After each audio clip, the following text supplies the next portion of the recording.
Мераба! Привет, друзья! Проект Элифбе приветствует вас!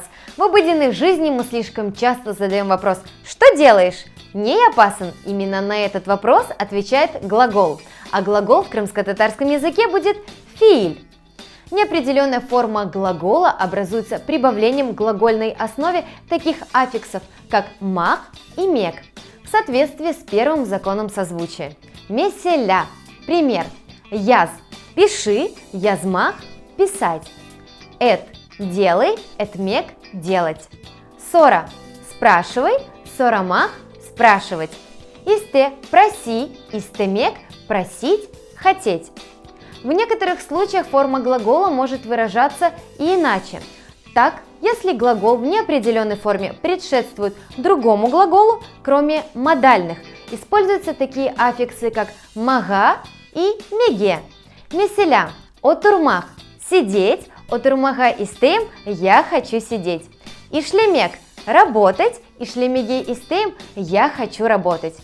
Если же последующий фииль, то есть глагол, является модальным, обозначает не само действие, а указывает на отношение говорящего, то в предшествующем глаголе, то есть фииль-де, используются такие аффиксы, как мах и мек.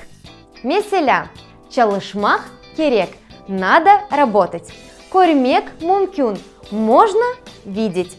Когда последующими являются спрягаемые глаголы меселя.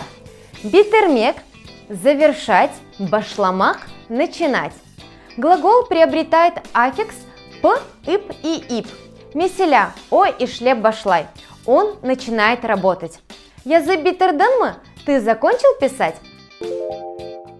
Фииль – глагол, яз – пиши, язмах – писать, эт – делай, этмек – делать, сора – спрашивай, сорамах – спрашивать, исте – проси, истемек – просить, хотеть, отурмах – сидеть, отурмага истем – я хочу сидеть, ишлемек – работать, ишлемеге истем – я хочу работать, чалышмах керек – надо работать, кормек мумкюн – можно видеть, битермек – завершать, башламах – начинать, о ишлеп башлай – он начинает работать. Сегодня я с вами прощаюсь. Бүгін сізлерден сағлықлашам. Элифбе или олуныз. Оставайтесь с проектом Элифбе. Ведь сколько языков ты знаешь, столько раз ты человек.